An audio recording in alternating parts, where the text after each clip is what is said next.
Ya, Presiden Joko Widodo kian intens merespon peluang anaknya Kaisang Pangarep maju pilkada. Di sisi lain, Presiden terpilih Prabowo Subianto disebut tengah menimbang 3 nama kuat, yakni Anies, Ahok, dan RK untuk diusung di pilkada Jakarta.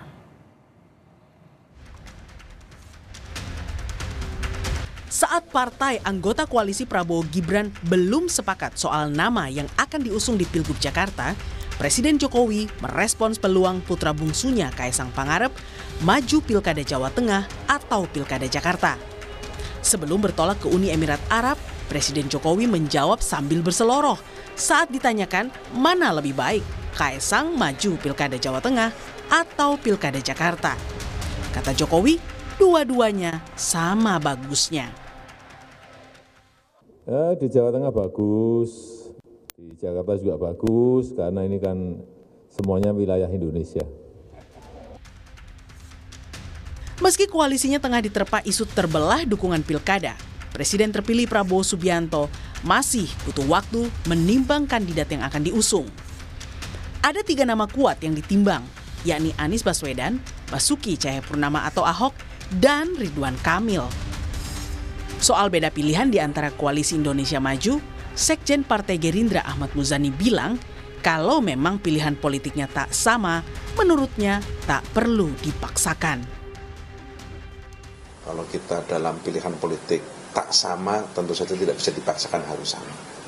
Kira-kira seperti itu, sehingga beliau memerlukan waktu. Tapi nama-nama yang jadi prioritas atau jadi perhatian utama Gerindra ada nggak Pak dari Litbang Kompas ya? Nama-nama. Ada. Ada titik. Kok ada komanya Pak? Ada. Tapi semuanya berseberangan gitu Pak dulu pas Pilpres, kayak misalnya Mas Anies itu, terus juga tadi Ahok ada dari Perjuangan. Nah, lebih condong kemana Pak? Ya itu tadi kan dia nyebut ada. Lu jangan diarah-arah. Pengamat politik Adi Prayitno berpandangan, Kaisang menghadapi dilema jika maju Pilkada Jakarta ataupun Pilkada Jawa Tengah. Jadi kalau ditanya sebenarnya apakah Kaisang di Jakarta atau di Jawa Tengah, pastinya ingin di Jakarta.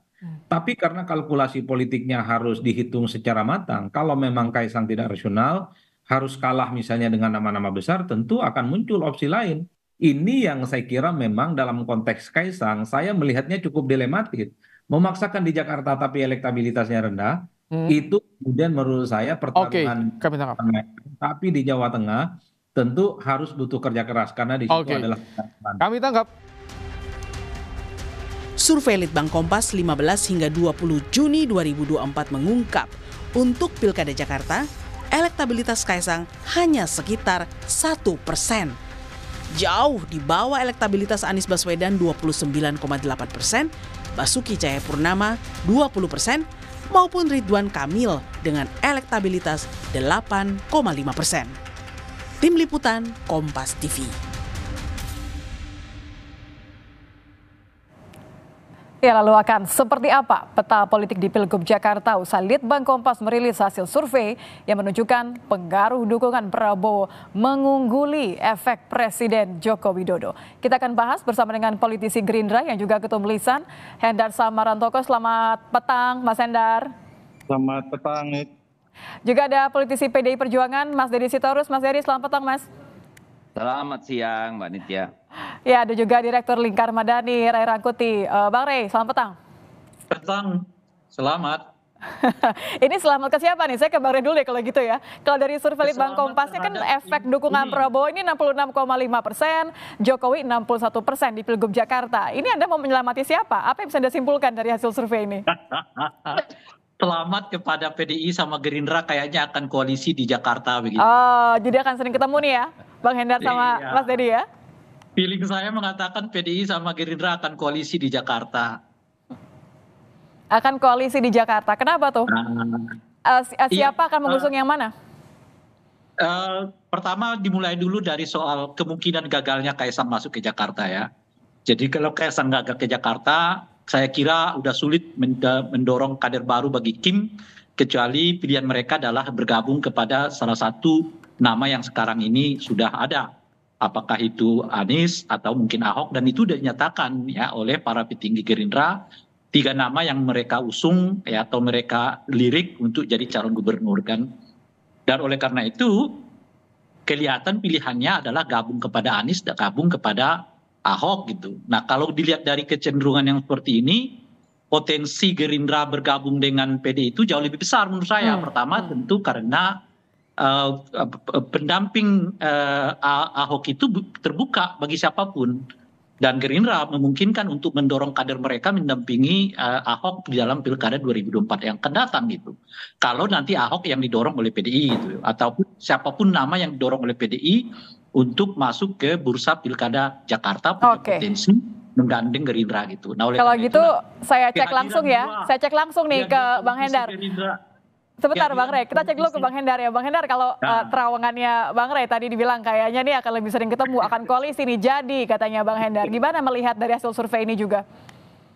Ya sebenarnya memang kalkulasi, hitung-hitungan, analisa, prediksi itu memang wajar-wajar saja. Dan tapi memang sangat dinamis ya. Kita kan pengalaman kita sebelumnya di pilkada maupun di pilpres sebelumnya. Jadi 2019 saja yang kita cukup intens bagaimana menentukan paslon Pak Prabowo dengan Bang Sandi pada saat itu injury time juga pada saat itu kan. Jadi memang ini sangat-sangat dinamis pengalamannya. Jadi saya juga, kami juga gitu ya, nggak berani terlalu berspekulasi ya terkait dengan siapa paslonnya dan lain sebagainya. Tapi nama-nama yang mengemuka selama ini memang menjadi dasar pertimbangannya. Karena yang juga patut digarisbawahi, sebenarnya ini kan kalau kita main catur seperti itu ya, ini juga kan saling tunggu-tunggu juga ini kan.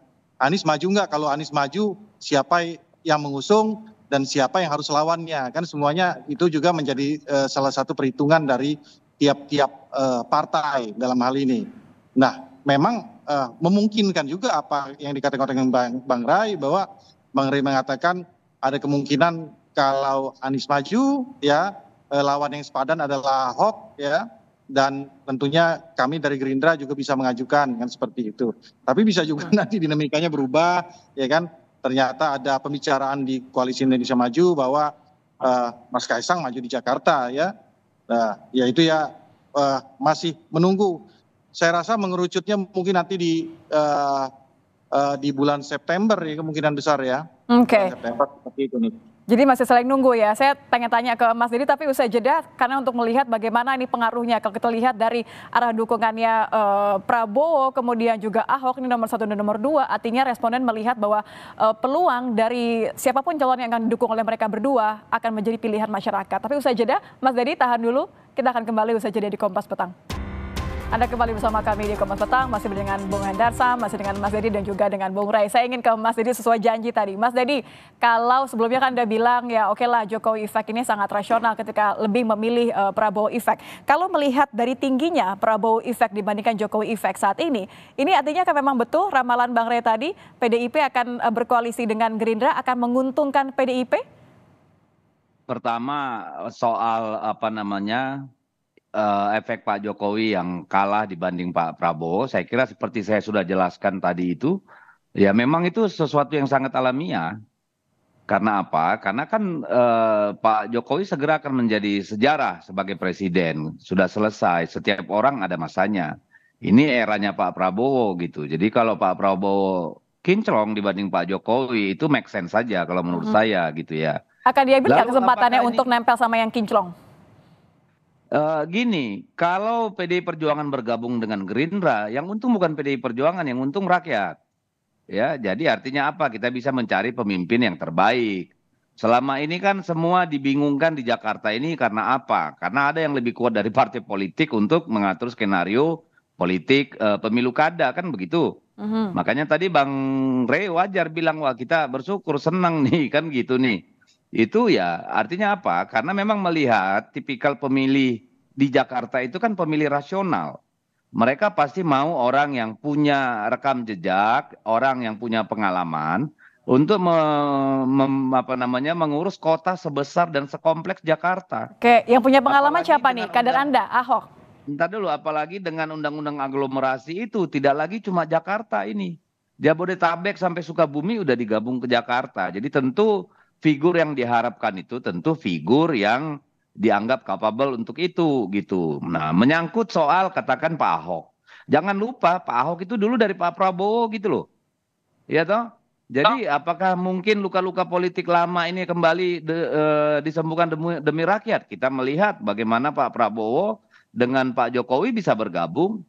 Everything is possible in politics gitu loh, apalagi kalau untuk kemaslahatan bersama. Tetapi itu kan nantilah kita diskusi karena masing-masing masih jauh. Oke, Tetapi masih kita jauh, lihat memang tapi sekarang masih kita jauh Mas lihat Ded. dengan- Tapi kan kalau kita lihat dari hasil survei terakhir, ini Ahok efek juga hanya 1% di bawahnya Prabowo efek. Artinya kan cukup kuat. Ini memantapkan PDIP untuk mengusung Ahok aja nggak maju di Pilgub? Gini. Kita itu kan nggak reaktif ya. Semua itu kan ada prosesnya. Tapi tentu informasi baru dari survei Litbang Kompas ini kan tentu menjadi pemicu untuk diskursus yang baru dong. Kalau selama ini diskusi berputar di seputarnya Kaisang, dengan tondo-tondo bahwa Kaisang tidak akan di Jakarta, ini kan artinya partai-partai yang ada di Jakarta, partai-partai harus mulai memikirkan ulang, menata ulang. Siapa calon yang paling cocok nih untuk mengurus Jakarta, kan kira-kira seperti itu. Nah, kalau frekuensinya sama antara PD Perjuangan dengan Gerindra, why not? Kedua partai punya punya kader-kader yang mumpuni, ya. Kemudian ada partai lain, Golkar dan sebagainya juga, misalnya PKB juga punya, PKS juga punya. Nah, ini kan menarik sebagai menu bagi rakyat Jakarta untuk memilih calon-calon yang best among the best, kan kira-kira gitu nih. Jadi walaupun bersatu atau tidak, pasti baik PD Perjuangan, Gerindra, Golkar itu akan mencari calon yang paling baik untuk rakyat Jakarta. Saya kira di sana, karena kalau masih ada faktor Kaisang, diskusinya akan jadi lebih sulit gitu loh, Mbak. Oke, saya ke Bang Hendar kalau gitu ya. Bang Hendar, kalau kemarin kan Sekjen Anda Ahmad Muzani bilang kalau Pak Prabowo ini masih butuh waktu untuk menentukan calon di Pilkada Jakarta dan juga Jateng dan Jabar. Ini artinya Pak Prabowo masih perlu pertimbangannya Pak Jokowi atau memang sudah kekeh dengan dua calon tadi, Ahok dan Anies? Bukan itu aja, bukan itu sebenarnya. Jadi kalau melihatnya itu kan nggak bisa kita linier bahwa Pak Prabowo harus diskusi dengan Pak Jokowi. Jadi kan banyak pattern yang harus dilihat ya. Pattern pertama itu kan pattern contohnya ya, pattern Koalisi Indonesia Maju harus dilihat bahwa idealnya bahwa di tiap-tiap pilkada itu harus linier dengan pilpres kan, seperti supaya program-program pemerintah itu bisa berjalan seperti itu kan, idealnya seperti itu. Tapi ternyata kenyataannya kan nggak juga seperti itu, nggak linier sampai ke bawah. Nah, banyak hal juga, dan lagi kepentingan-kepentingan tiap-tiap partai tentunya berbeda. Ya, bagaimana di Jabar, bagaimana di Jakarta, bagaimana juga di Jawa Tengah contohnya tentunya. Dan itu kan dinamikanya bergerak terus. Kalau saya hitung-hitung per 2 minggu ada aja perubahannya itu. Ya, jadi hal-hal seperti itu sebenarnya yang harus kita lihat. Tapi kalau kita bicara keadaan saat ini, ya situasi saat ini, ya kan, ya sepertinya mungkin gitu ya, Mas Kaisang lebih condong ke Jawa Tengah. Tapi kita nggak tahu juga, karena kalau ditanyakan ke kami atau ditanyakan ke Pak Prabowo sendiri pun beliau belum menentukan sikap sebenarnya. Ya kan, banyak hal yang harus dihitung ya. Nah, bagaimana sebenarnya melihat bahwa kenapa Pak Prabowo dan partai tentunya berkepentingan dalam pilkada ini, bagaimana bisa program-program daripada presiden dan wapres terpilih ini bisa terdeliver dengan baik, jangan sampai tersumbat. Ya. Dan khususnya juga termasuk Jakarta lah. Bang Hendar masih terdengar kayaknya masih pertimbangan banyak hal. Saya balik ke Bang Rey deh kalau gitu deh. Bang Rey, kalau Gerindra nampaknya masih ada banyak pertimbangan, apalagi tambah dengan Pak Prabowo efek melebihi Jokowi efek. Tapi kan kita tidak bisa melupakan bahwa Kaisang sendiri kan 1% di antara dengan nama-nama lain yang sudah lebih banyak mondar-mandir di bursa pilkada. Anda melihat ini justru malah jadi pertimbangan utamanya Bang Hendar nggak berani ngomong akan milih siapa nggak tadi Gerindranya?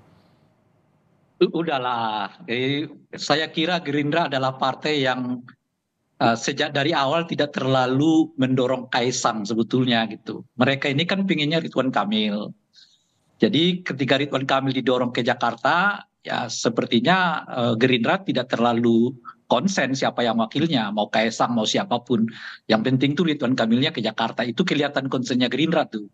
Dan makin tegas sekarang ini setelah mereka menyatakan 3 pilihan mereka untuk Jakarta, Ahok, Anies, dan Ridwan Kamil. 3 nama itu tidak menyebut Kaisang sama sekali, dan orang yang dekat dengan Pak Jokowi juga gitu.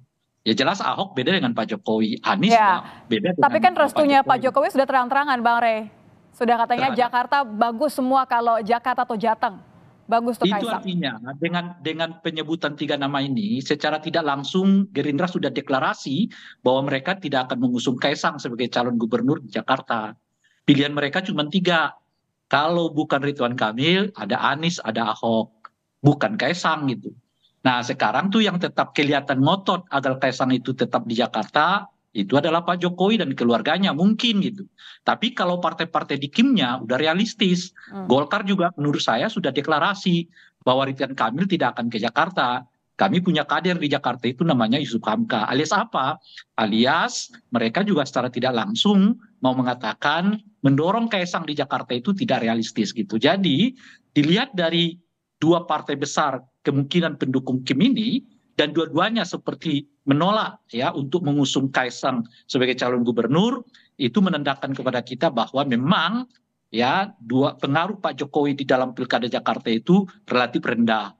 Dan oleh karena itulah kita bisa memahami mengapa pengaruh Pak Prabowo itu tinggi sekali, karena memang Jakarta itu pada dasarnya adalah pemilihnya Pak Prabowo, bukan pemilihnya Pak Jokowi gitu. Sehingga dengan begitu wibawa pengaruh dari Pak Prabowo itu jauh lebih tinggi dibandingkan dengan wibawa atau pengaruhnya Pak Jokowi. Dan pengaruh Pak Jokowi bahkan di bawah pengaruh dari Ahok. Oleh karena itu relatif tidak punya argumen yang kuat untuk mendukung Kaisang kalau itu memang diharapkan. Karena dari semua faktor nggak kena. Oke. Gitu. Tidak kena, Nah, jadi seperti ini memang kira, mengerucut kepada 3 nama tadi ya. Saya kembali ke Mas Dedi deh kalau begitu. Secara tidak langsung menyiratkan kepada kita deklarasi Gerindra bahwa mereka tidak mengusung Kaisang sebagai calon gubernur. Oke, sebelum nanti dibantah atau dibenarkan oleh Bang Hendar, saya ke Mas Dedi terlebih dahulu. Mas Dedi, kita tidak bisa melupakan bahwa memang pengaruhnya Ahok efek, kemudian juga Prabowo efek, ini sangat tinggi begitu ya, hanya beda 1% saja. Kalau melihat kondisi seperti ini, saya melihatnya PDIP punya 2 kekuatan yang luar biasa. Dalam kondisi seperti ini, apakah PDIP akan membuka komunikasi dengan Gerindra untuk memanfaatkan 2 hal ini? Ya, saya kira tanpa hal itu pun kita selalu berkomunikasi dengan teman-teman di Gerindra ya. Apalagi kalau memang benar tuh sinyalemennya Bang Rey itu atau wacana yang dilempar oleh banyak orang bahwa Kaisang itu akan dipasangkan di Jawa Tengah gitu. Artinya lebih terbuka ruang untuk berdialog di antara partai-partai politik di Jakarta.